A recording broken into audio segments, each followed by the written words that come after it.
simple little session we're going to do today. We're just going to ask our brains some better questions, ask our brains to look at what we want instead. If you've already got a limiting belief you're aware of, you've already got a limiting belief you're not happy with, you maybe know about your negative self-talk, that's what this session's about. It's about just trying to shift that, to reframe it and to get you to take an action. Because when you take actions, life changes. When you don't take action, life doesn't change.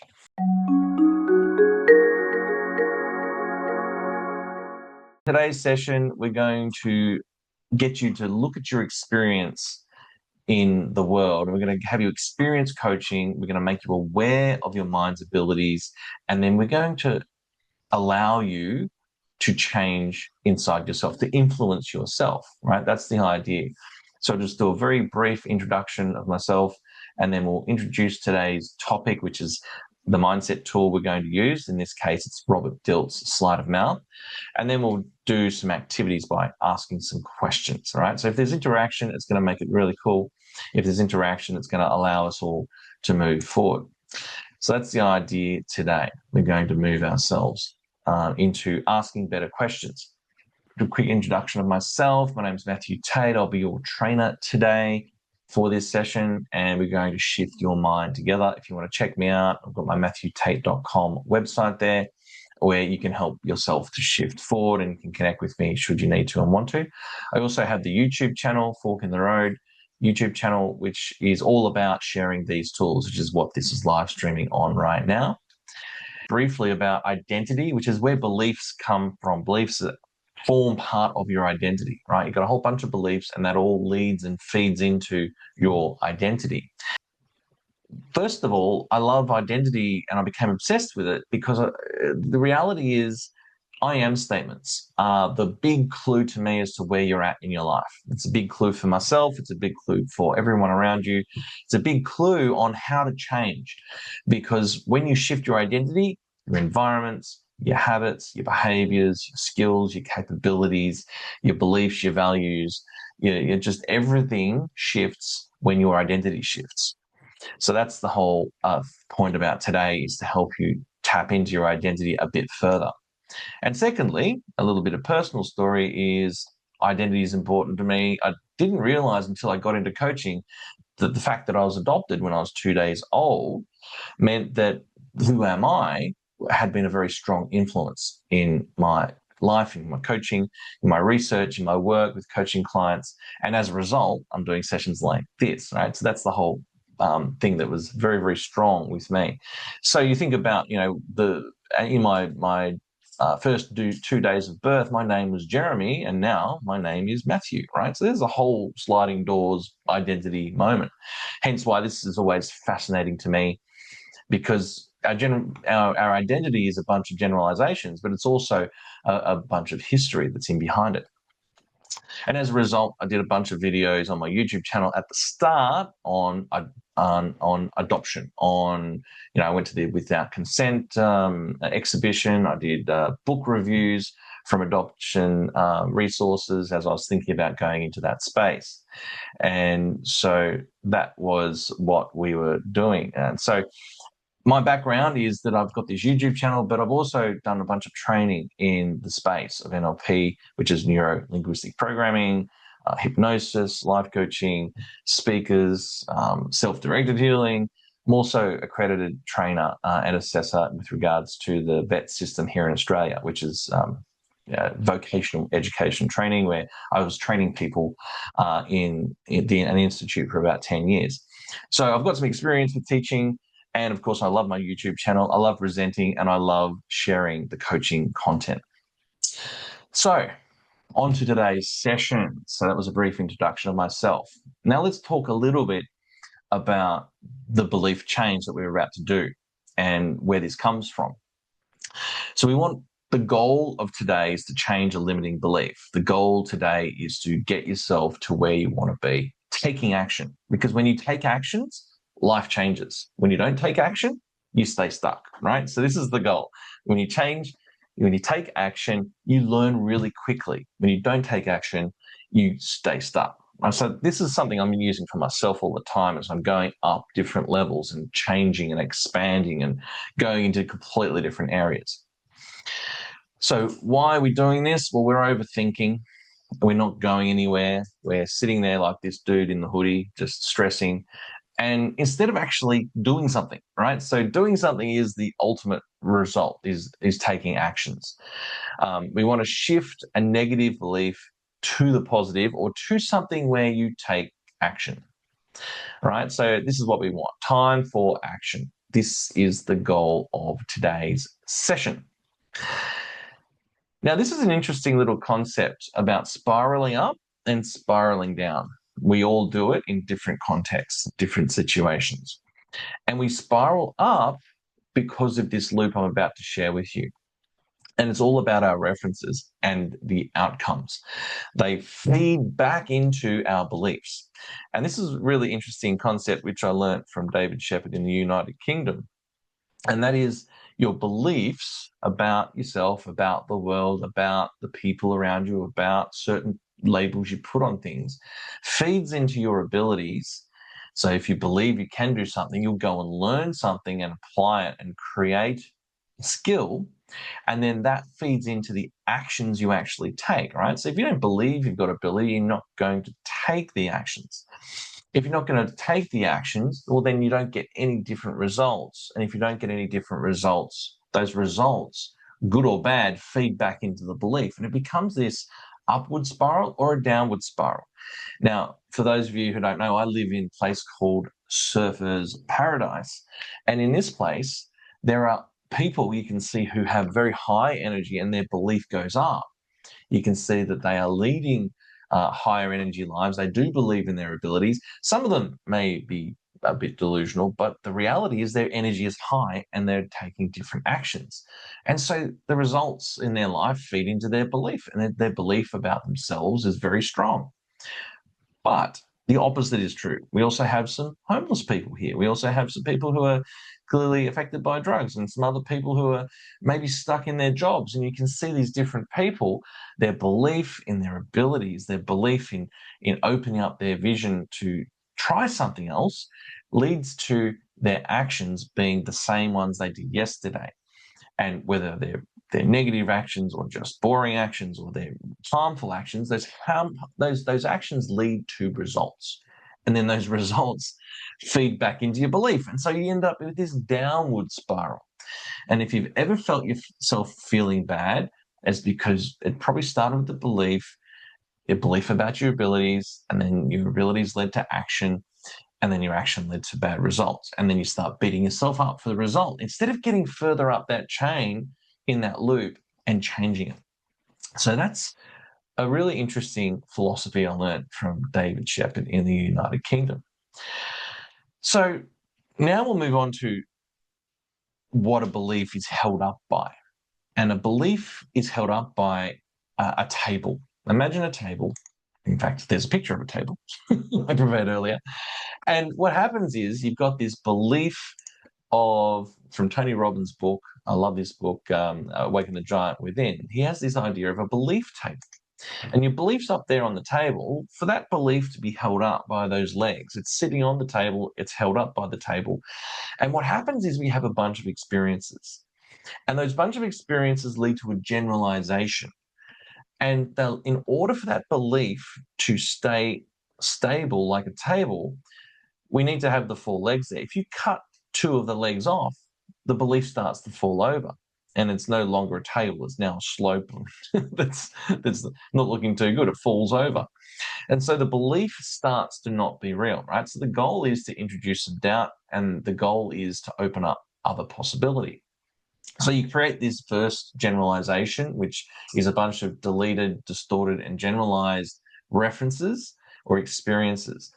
Your brain figures out that, well, okay, if this equals that, you have three experiences, therefore you just assume it's going to happen a fourth time. And it starts to build up the legs of a belief. And you create these different references, and then the belief stands up. So maybe you're believing I'm not good enough. Well, maybe when you were very young, you had a series of reference experiences, because when you're very young, it's very powerful when you're a kid. And if you heard a certain message on a consistent basis, it went inside and you believe it's true, even though it's just a bunch of words that landed in your nervous system, but you believed it. And this is the power of the psychology. So with Tony Robbins, he says, if you can put doubt into those legs of those reference experiences, you can change your belief. Change your belief of yourself. You can change your belief of other people. Like think about, it's even one-liners like money doesn't grow on. What's the next word? Money doesn't grow on. We all know the expression in the chat box. What does money not grow on? It doesn't grow on trees, right? So that's the whole point, is it doesn't grow on trees. So these are things that we make up or we get installed in us, and they're not true, because money doesn't grow on trees. Of course it doesn't. It gets generated and it's kind of infinite. It's like an energy, but we create this negative metaphor and it starts to form a belief. Now that's a generalized one, but we'll get into some other ones in a second. So that's the belief table. Now, the reason why I've put that idea forward is because we're going to go through a belief and start to upset some of the reference experiences. One of the caveats might be, if you've identified into that belief, then that's going to be a different game we'll have to play, because it's not just the belief. There's a whole bunch of I am statements going on. But having said that, we can still shift our belief today. And so on to today's tool, right on schedule, and that is Sleight of Mouth. This is the idea created by Robert Dilts, conversational belief change. That's what we're doing today. And he's written the book there, that was back in 1987, I think it was, I think it was the 40-year anniversary. So maybe it was 85 or 84, because I saw a 40-year anniversary. And he's created another book, Sleight of Mouth 2. There's also another gentleman named Doug O'Brien, who's big in the mindset space, and he did the user's guide to Sleight of Mouth, I believe. So, and I've got a copy of the book here, and it's very interesting reading. It's a little bit wordy, but it's just a bunch of activities he puts in there to help you connect with those reference experiences. So that's what we're doing. It's verbal reframing. And when you start to really get under the surface of the things you say to yourself, it allows you to reconnect with your generalizations, reconnect with your mental models of the world, reconnect those things to your experiences, to your inner state, emotions, etc., to your expectations, and to your values, right? So what we're doing is we're starting to join yourself back together so you can see it all in front of you. And when you do that, you can shift to what you want instead. So that's the idea with this particular couple of questions we're going to go through very shortly. Right, so first of all, let's identify a limiting belief. I'm not going to go through the all of the Robert Dilts model, but I am going to go through the questions that effectively sort of take you through them. And the teaching of the model would be a totally different video. So what we're going to do is look at beliefs, and you might read through a list like that and you might say them out loud. I'm not smart enough. I don't really believe that. Or I'm not popular enough. Or I can't start. I'm not ready. There might be something like that going on. Or rich people hold all the cards. Or I'll never be successful. Life is hard. That's just the way it is. If I relax, all hell will break loose, which is a very big one for some business owners. I'm not important. I'm not enough is a good generalization. I don't have enough experience. Being rich makes me a bad person. Now, these are just a random selection of examples. And the reason why I'm bringing these up is because it reveals, when you study language and you study the mind, it reveals what's going on in your brain. It reveals a lot about who your opinions of yourself, but it also reveals about the labels you've given things. Like if you say I'm not smart enough, you've grabbed that label, I'm not smart enough, and maybe, for example, here's the example I always bring up. I don't beat myself up because I can't fly a plane. because I don't have any expectation about me flying a plane because I never have. If I'm behind the cockpit, if I'm behind the wheel, let's say, of a plane of any sort, and you're a passenger, be worried because I don't know what I'm doing. It's okay. I don't beat myself up because I can't fly a plane, right? That's not what it's all about. And so you can see how if someone did beat themselves up because they can't fly a plane, it's like, no, you haven't learned how to do it. So don't beat yourself up. Now, that's a kind of extreme example, but this is what we do to ourselves. We have to get good at relabeling our experiences because the label is a generalization and it's a lot of things are deleted. And someone somewhere has put a belief in you that you need to be smart enough. Well, for what? Compared to who? Maybe you, as a kid, you compared yourself with someone else and you were not the smartest person in the room, but you actually did have enough intelligence to do whatever you needed to do.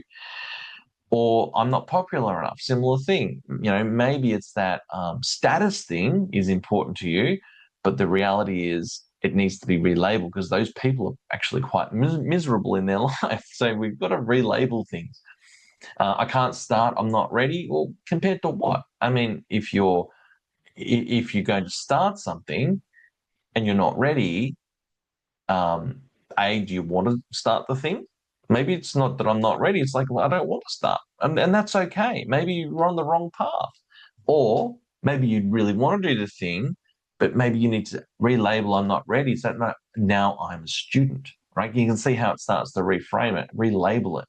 That's part of the quantum linguistic sort of language patterns. So you can see there in the chat box, and I'll just bring up the chat box so I can see it, make sure it's there. And here's the question for you all out there. The main question is, what's a belief you would like to change? Is there a belief that you've got where you think, if I shifted that belief and I took an action, I could relabel it as being a beginner in some area, or I could relabel it as being good enough, or I could relabel it as, well, I'm worthy to do that thing. What's a belief that you could bring? And maybe it's I'm not important to. Well, no, I'm worthy. It's not that I'm not the king of Australia or the world, but I am definitely worthy of being important, of respect. And so that could come from a long time back, or it could come from something that happened in a work context. So sometimes we've got to either contextualize or relabel the experience. So if you think about that for yourself as we identify a limiting belief for you, because it's going to be really valuable to you to identify that. And so if you have a limiting belief you're aware of, so make sure that's going through. If you have a limiting belief that you're aware of and you're happy to share, put it in the chat. But if not, if you're not confident to do that, that's fine too. It's about following along, right? So grab a piece of paper. If you're following along at home, and I'll assume that there's going to be a bunch of people that will see this on YouTube later, follow along at home and write down on a piece of paper a belief that you would like to shift. Maybe it's that money is evil, or maybe it's that all men are this or all women are that. Maybe you'd like to shift belief that people are a-holes or whatever it might be, right? So, some generalization, it could be inside of you or it could be outside of you. And even the ones outside of you stop you from stepping out into the world. So here are some questions as you're identifying your limiting belief, to help you. Does this belief empower you? Is a really great question. Does this belief actually hold up, give you energy? Does this belief move you forward? Or if it doesn't, if it makes you feel rubbish, then it's probably a limiting belief would be good to shift away from. The second thing is, does this belief enable you to be more or be less, right? That's a bit of a clue. If you've answered, or it doesn't empower me and it doesn't allow me to be more, does not, then it's not good. This is not a good situation. We might want to shift this one, right? We're just deciding at this point. The third question, does this belief enable you to do more, right? Does this belief allow you to take action on something so you experience something and change, or does it not, right? Obviously, if the answer is no on questions 1, 2, and 3, and we can't be empowered, we're not being more and we're not doing more, then, we might want to shift that today. And the fourth one is, does this belief enable me to have more or less, right? Now, it's pretty logical. It's be, do, have. If you're not being something, you're not doing it, well, you're probably not going to have anything much different either because you're not really empowered. In order to have something, you do need to do something, right? So it's kind of a logical stepping stone down that waterfall. Now, this is an interesting question at the bottom I've got here. What does this mean about me? That is a really interesting question. What does this mean about me? Now, when you cycle through this 4 or 5 times, it becomes very clear, and actually you start to get to some values, you start to get to some deeper stuff that's really not serving you. And so when you've got those things that are not serving you, you start to really believe that, yeah, I've got to change this. So you can write down these words. What does this mean about me? All right. So think about any negative thought. If you're struggling to come up with what the belief is, you might be saying something like, I just don't think there's any, jobs in this part of the industry, or I don't believe that I have a big enough network. And that might be true, but it's like, I don't believe I can connect with a network. That's not necessarily true, because you have to actually do something and be something before you can have it. And in this case, if you want more contacts in an industry, you need to do something about it, which means you have to be proactive, right? So if you have the experience of calling up 5 companies, you'll get some feedback, and as a result, you can start to adjust. Your brain's very, very smart. Once you do some action, your brain is genius. So if you find yourself saying something like, I can't connect with a network, now ask yourself the question, if you've got that negative thought, what does that mean about me? I can't connect with a network. Well, I don't know anyone. Okay, what does that mean about me? Oh, I feel alone. Oh, that could be a deeper one, right? Or, okay, so you feel alone. What does that mean about me? Oh, I don't have the confidence to get out there. Or what does that mean about me? I don't have the skills. Now, that actually might not be true, but you've probably uncovered a bunch of negative beliefs by saying, what does that mean about me? And you try and take the answer and cycle it through 5 times like I just did. So write down that question, and you can do that as a little activity for yourself at home. If anything like a negative thought pops up in your head and you think, oh God, where's that coming from? You can change it to what you want instead by asking the question, and you'll get a negative belief. Okay, that's what I can now flush through the rest of these questions, right? So step 1 is identifying the limiting belief. Now, there's a bunch of other ways of doing that. I probably need to, in hindsight, do another video on just identifying the limiting belief before you start changing it. But today is about the sleight of mouth pattern to reframe a belief when you find it. So we'll keep on going. And the last question before we jump into these other questions is, how big is this belief as a problem for you? So score out of 10. It's a 10 out of 10 problem, or it's a 1 out of 10. Like, give it a score, and we'll measure this again at the end of the exercise. Okay, so in the chat box, put in a chat box. You might not want to put in what your negative belief is, but give us a score out of 10. Is it an 8 out of 10 problem, this belief, which I know is holding me back? Because if you can choose something that's useful, we've got a 10 out of 10 from Paula. So you got a 10 out of 10 problem. That's awesome. We'll give it a measure at the end. And if you want to share it, that's cool. If you don't want to share it, I understand. 10 out of 10 for Anna as well. What is your belief, Anna? If you want to share, same. If it's too personal, that's understandable. It might be a negative. It might be something like I'm not enough, a general one, or it might be a core belief, or it might be a belief about other people. Either way, it's probably stopping you from expanding. It's probably stopping you from being empowered, right? So now we've got some measurement. That's cool, which is a part of all good coaching that I do. There's always some sort of measurement somewhere in the system.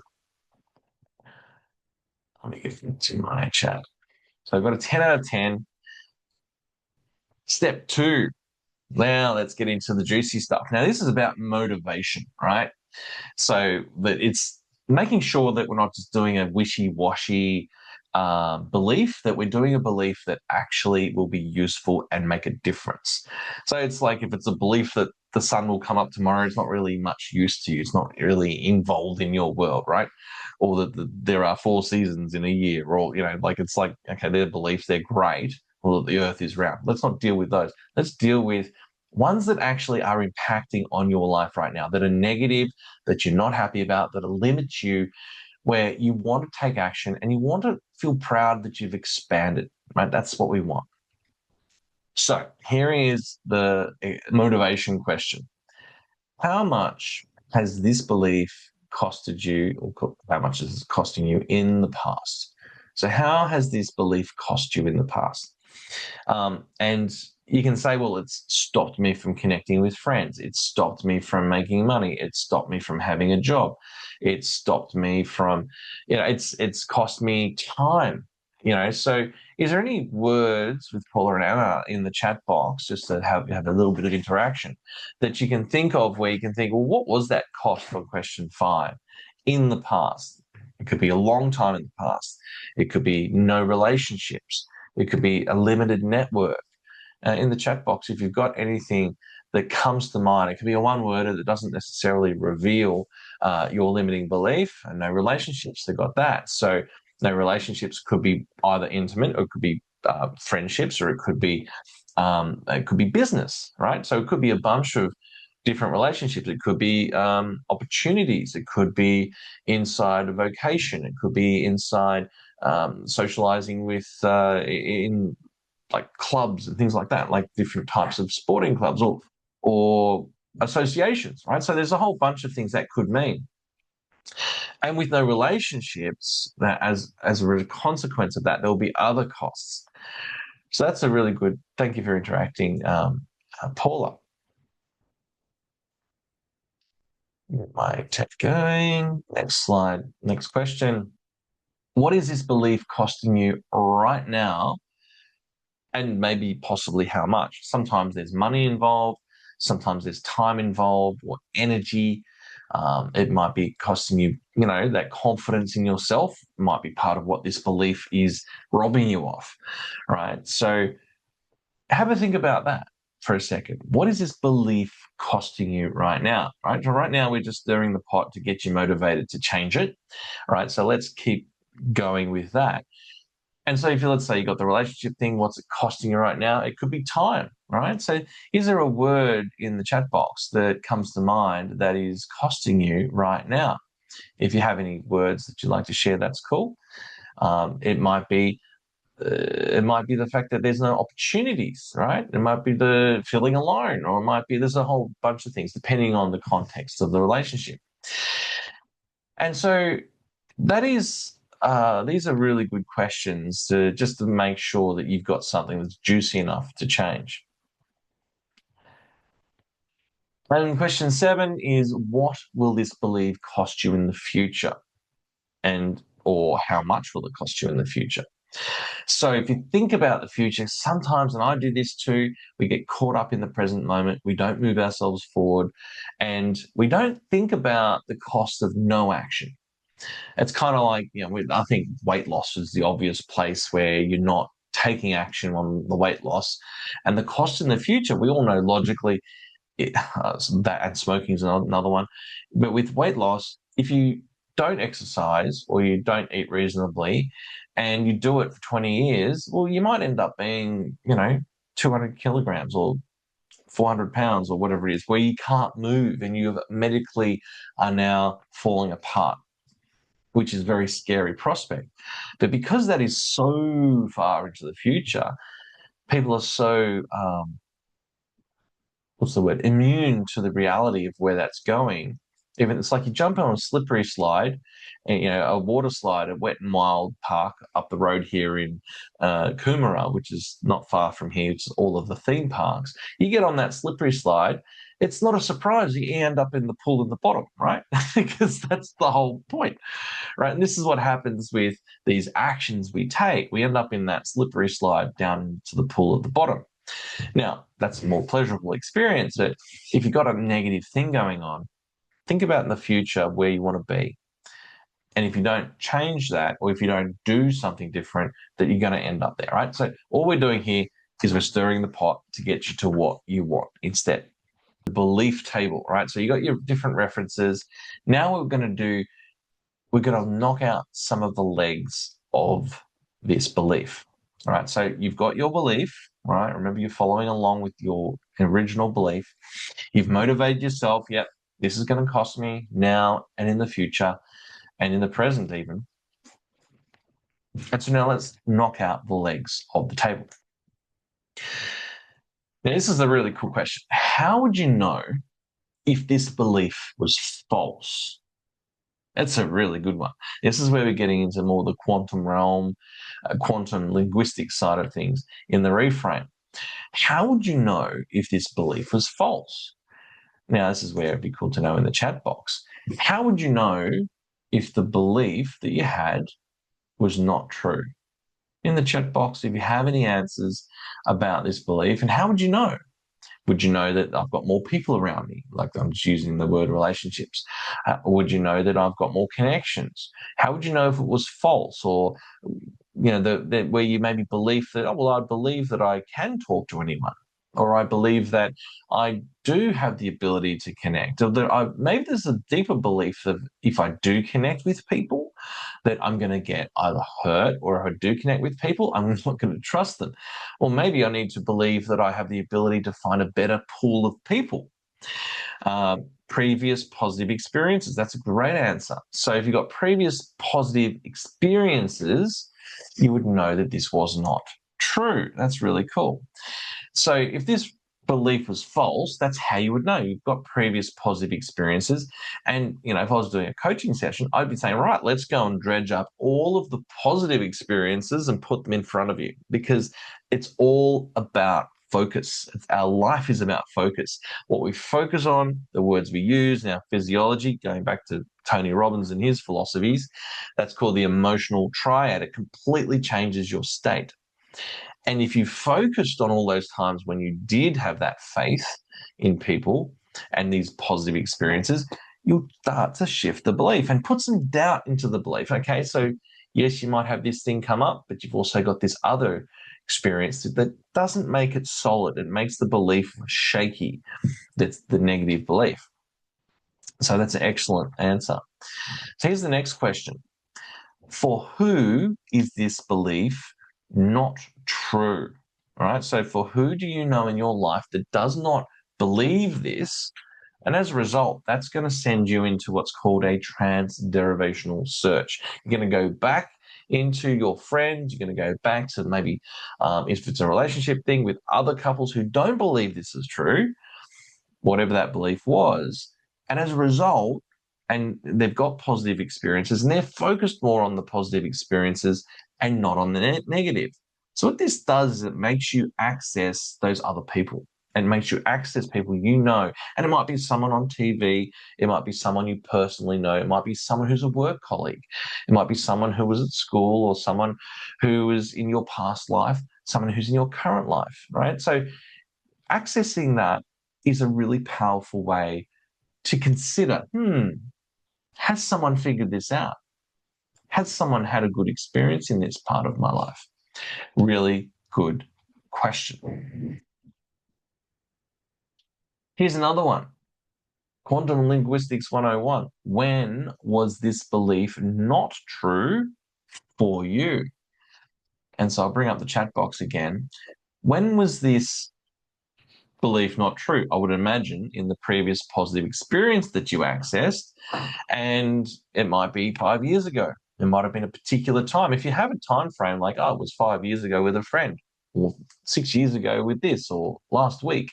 Whatever it is, accessing that. What we're doing is we're accessing your lived experience. We're accessing your memories. We're accessing the things you filed in your brain, in your nervous system, the emotions that come with it. And as we do that, we're asking better questions. This week, you had a positive experience. That's great. So this week, you had a time when you believed this was not true for you. So you can see how, whatever that belief was, we're starting to put in some other data. We're dredging up the good stuff to put next to the bad stuff you were focused on. This is very, very quantum. And then going to the next question, in what ways do you know this belief is false? Like, what evidence do you have right now? And so I'll bring up the chat box again. And what evidence do you have that this wasn't true, right? So you know it's false, but you were focused on the fact that you thought it was true. It was a negative belief about something, about relationships, about whatever it might be. So what's some words you can think of about how you know that this is false? And it might be just that, you know, you had an experience this week. Maybe you caught up with a friend. Maybe you heard that someone else's story. What's the evidence? So hold that evidence and get a bit of paper and just write down the evidence where it was not true, where you know this belief was actually false. And because when you see it written down, it's like your unconscious mind sees and go, oh, it says, wow, really? That's not true because I was so focused on that being true. Okay, let me consider that as more evidence. What we're doing is we're stacking the rocks. We're stacking the rocks in your favor. We're stacking the rocks to what you want instead. So that's what we're doing.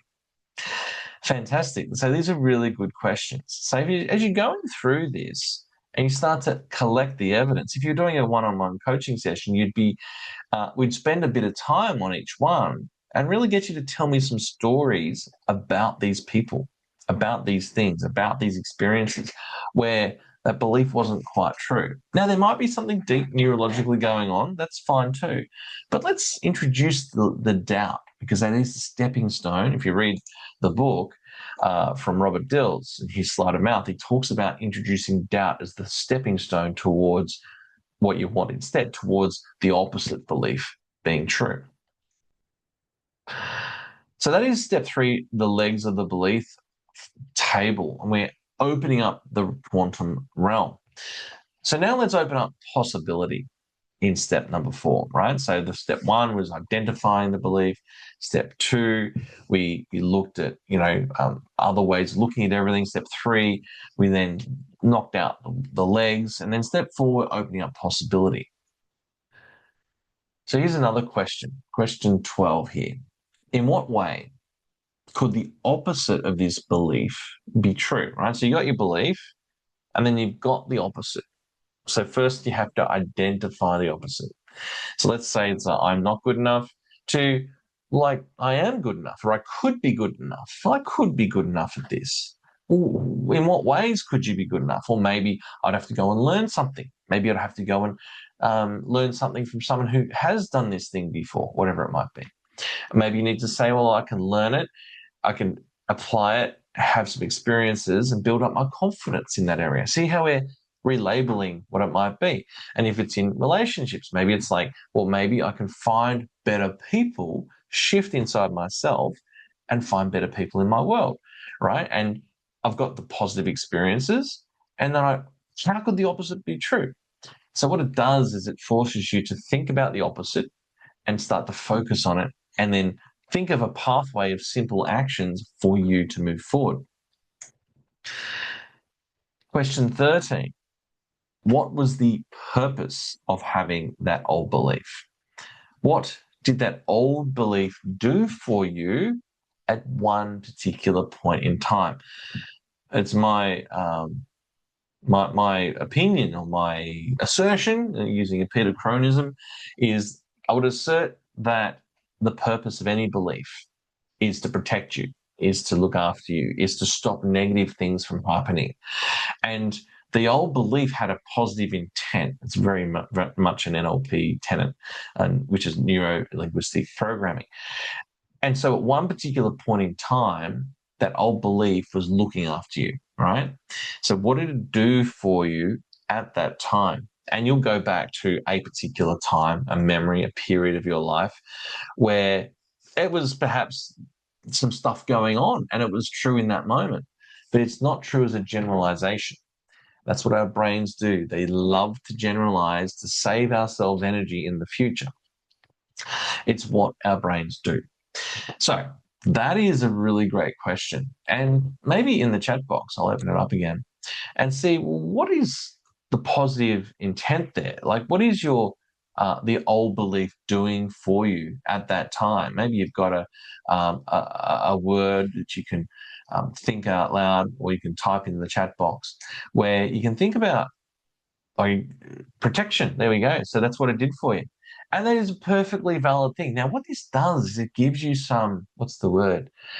Sensitivity or some positivity or some thanks even for this part of you that seemed quite limiting, but it's actually trying to protect you. It's you protecting you. You know, think about self-sabotage. It's not self-sabotage. There's part of you is trying to protect you. You're trying to achieve something or you're trying to have some situation. There's a part of you that says, no, sirree, Bob, we know what happened last time. We're going to look after you. And this is where we can review the evidence and say, well, maybe it happened. It was a very emotional thing that happened one time or maybe 5 times. But if it hasn't happened in the last, year or 5 years, or it's been a long time, and yet I'm holding on to those 5 things that happen, it's my unconscious trying to look after me. Now, that is really good bit of information of finding out how you can have that protection need met and allow yourself to move forward.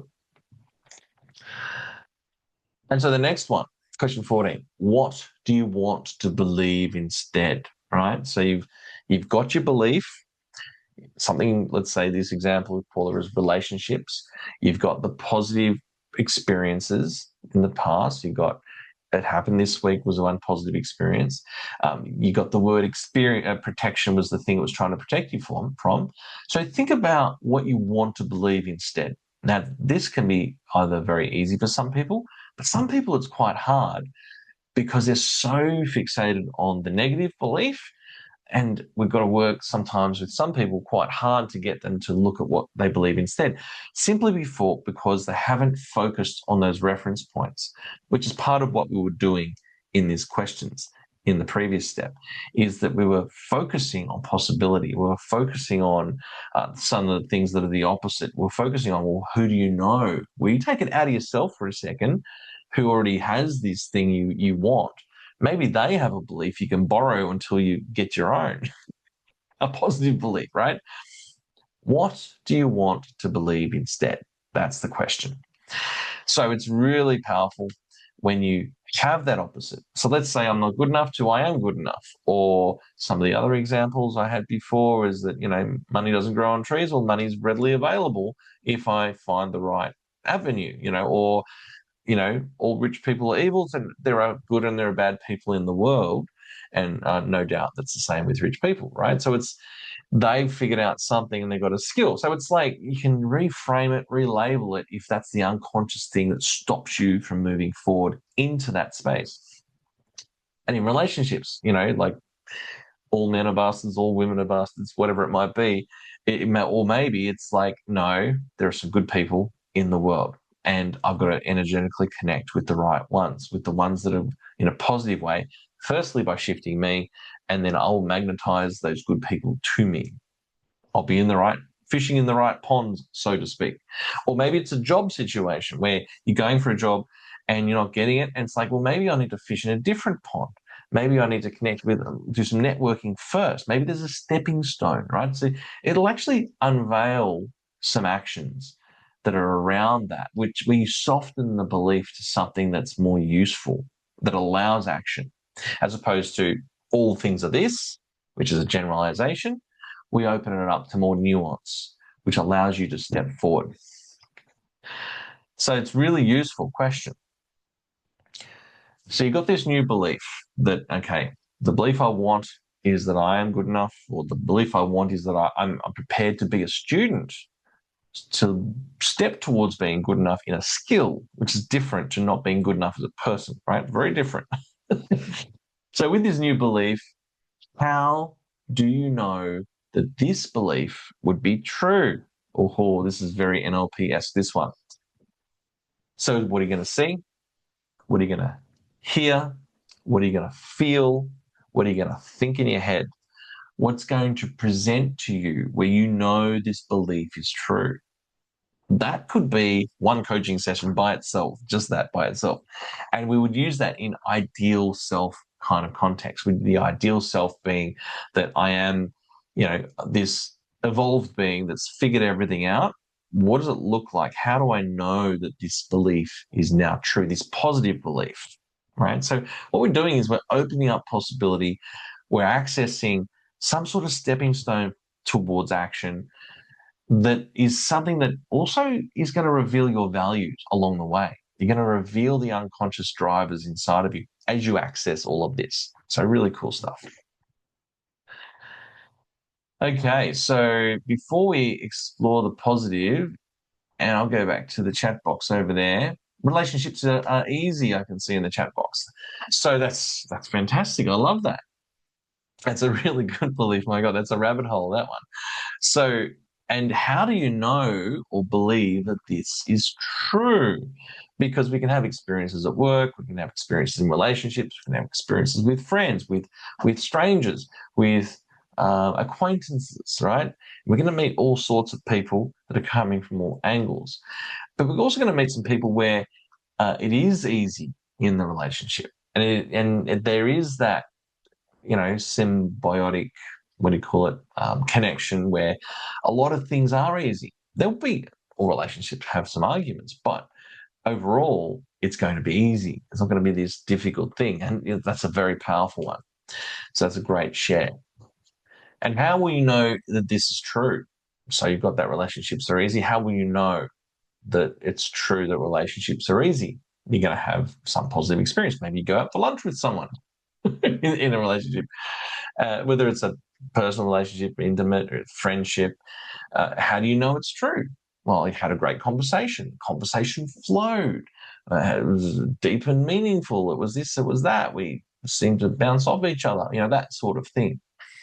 These are evidences that you can then play with in your mind from your past experiences, which is called reference, to know when this is true, right? So if you've got anything like that, put it in the chat box. How do you know that this belief is true?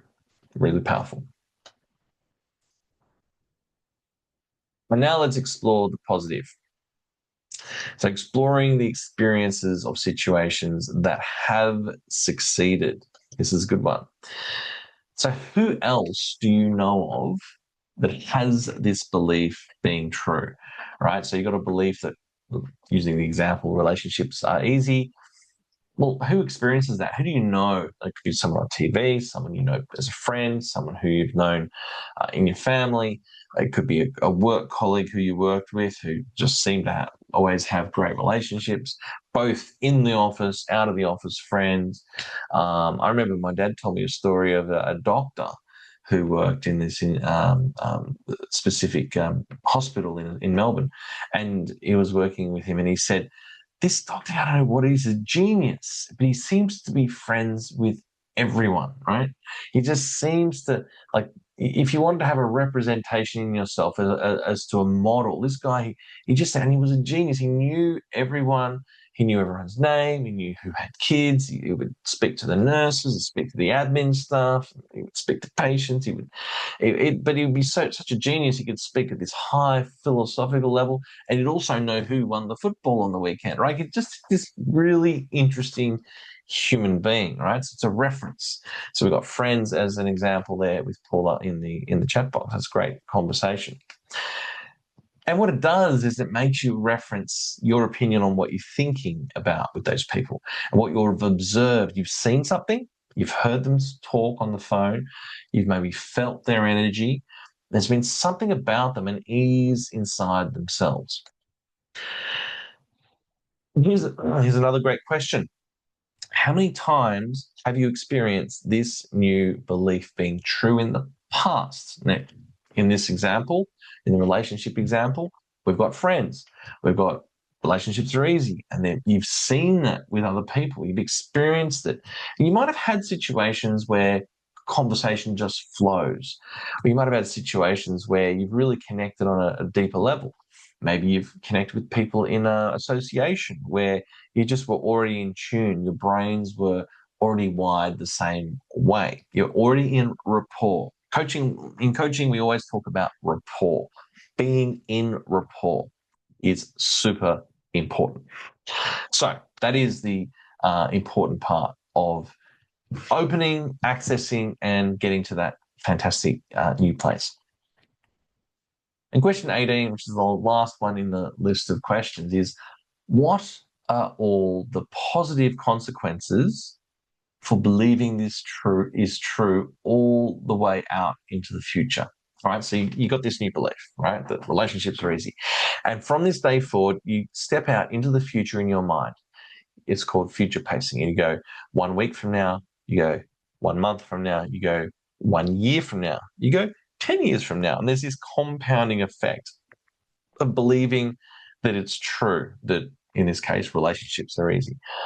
And you've got all these references now in your head. You've now focused your brain. You've now opened up all those memories, all those references, those internal references you've got. And you're going all the way out to the future. So next week, what is the positive intent or consequence of believing, in this case, relationships are easy? Well, I'm going to reach out and see some friends, maybe. And then in a month's time, maybe you might attract someone who, because of your new energy, you've attracted someone who says, hey, let's go out on a date. Or there might be a man or a woman that comes into your world.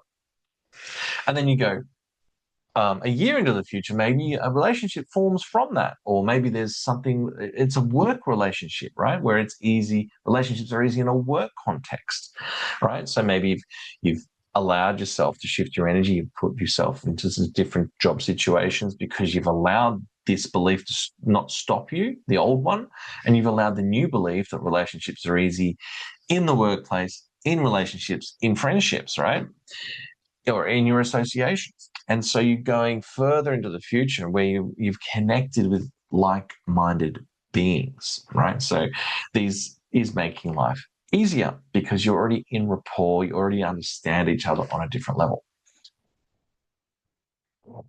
So think about that. Give us one in the chat box if there's one positive consequence for believing this is true all the way into the future. All the way into the future. What's a positive consequence? Right? So you're going 1 year into the future, what would be a positive? Maybe you get a job. Maybe you connect with more friends. Maybe you be dating situation. Maybe it might be a good positive working environment. Maybe there might be connecting with people in building a business. Maybe it might be something like that. There might be something, whatever that context might be, that's really a positive consequence, right? So this is positive into the future. Very, very quantum. So think about that in the chat box.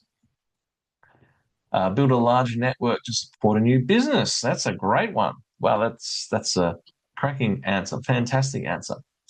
So you think about that.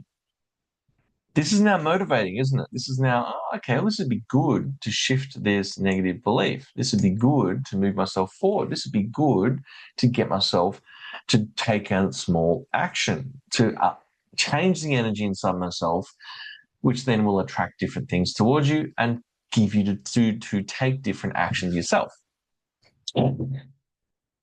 And then we've got giving the limiting belief a score out of 10. All right, so you got the old limiting belief. Maybe it was, in this case, was relationships was hard, or there might have been a particular wording that you use. I'm not good enough for this, I'm not good enough for that, whatever it might be. And now give that a score out of 10. What would the score out of 10 be now? Well, like, I've not taken you personally through it, but if you've been writing it down, give yourself a score out of 10. If you've got a score in the chat box as to how big a problem that is now, just put it in the chat box, whatever it is, be honest. And if it's high, that's okay. It means just have to spend a bit more time on each question. And if it's shifted, even just doing it like this, which is a bit rudimentary, doing it through a Zoom call without interaction, put a score in the chat box, which I've just got over here, and tell us how that has shifted inside of you, in that you've looked at the negative, it's worthwhile shifting, you've looked at the positive. 3 out of 10, well, that's cool. That is a very big shift in considering we actually weren't interacting directly and it was just a few words in the chat box. So that's really cool shift. That's a fantastic shift. Imagine if you shifted the belief and then you allowed yourself to step into action. So how do you feel about that problem now? Do you feel, obviously, there's been a shift towards the positive? Has it opened up a possible action? Has it opened up something? Have you got new ideas coming to your mind that are allowing you to move forward? Can you think of a small action you could take based on the new emotions, based on the new ideas? What would be one small action you could take to move yourself forward? Because the actions are everything. Without actions, you have no feedback. Without actions, we don't change. So it's about stepping forward in a positive light, opening up the quantum. So in the chat box, if you've got an action, a small action, that it could be ringing a friend tomorrow or something like that, or it could be booking in that course, or it could be, whatever it might be. In the example we've got from Paula, it was about expanding her network. So write down for yourself these answers. How do you feel? I feel more empowered. Do you have new ideas? Yeah, I could connect with some people in my network tomorrow, or I could go and attend a meetup, or I could go to an event like this one here. And what's a small action you can take to move yourself forward? Maybe I can connect with people in my industry. I can go to another area and meet some new people. It's about meeting new people. Maybe that's the stepping stone. Building a larger network. What does that look like? A small action. Follow up with new people I've recently met who work in the industry. Fantastic. And that leads to conversation, and conversation leads to other ideas you hadn't talked about. They're not in your head. Maybe these people are locals and they know the lay of the land. They know who's who in the zoo. They know who's in this area, who's in that area. Talk to that person for this, talk to this person from that. And just talking to other people can lead to opportunities. So fantastic. Thank you for interacting. So questions and discussions. Are there any ahas? How do you feel about the problem? Do you have new ideas coming to mind? So we've already done that one, but any questions that you've got about this?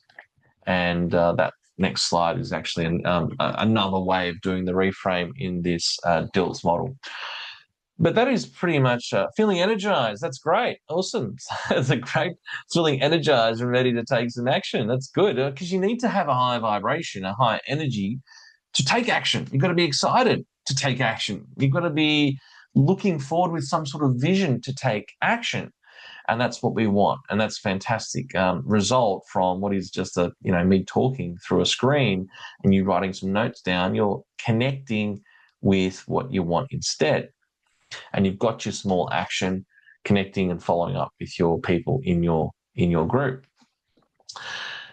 So there's a few ahas there already, and that was well worth the effort. And these slides here are really just other ways that we can do this in NLP. We're taught this same system, but through a thing called spin patterns, and that's a whole series of questions you go through different ways, and that has a really good shift, gives you an upward spiral. It allows you to shift those beliefs inside yourself, whether it's behavioral, unconscious, conscious, or rational. Beliefs about the self, beliefs about other people, beliefs about the world, right? That's what we're doing in this session, right? So all these other beliefs, all these other lists of beliefs we can go through that everyone's got lots of them. And I won't go through all of those, but as you can see from some of those things on the list, they're connected to what we talked about today. So that is the session today. I'm going to stop the share there. I'm going to connect you with your values, connect you with what you want instead, and feel good about expanding via actions. The goal is action, because when you experience something different, your brain is genius in figuring things out. When you don't experience new action, your brain will hold you in place. So use your brain instead of your brain using you. You want to step yourself forward. So that is the session for today. It's a fantastic session, really simple, and all you're doing is asking quantum questions via the Robert Dilts model of sleight of mouth. It's really amazing, and I'll go and use this myself in the future for anything I'm stuck on, because there is 100 things when you're in business which you get stuck on, and you can connect with other people, you can connect with those who know, and you can save yourself a bunch of time. So if that sounds good, fantastic session. Thank you for coming, Paula and Anna, and anyone else who's watching this in live, anyone else who's watching this in YouTube.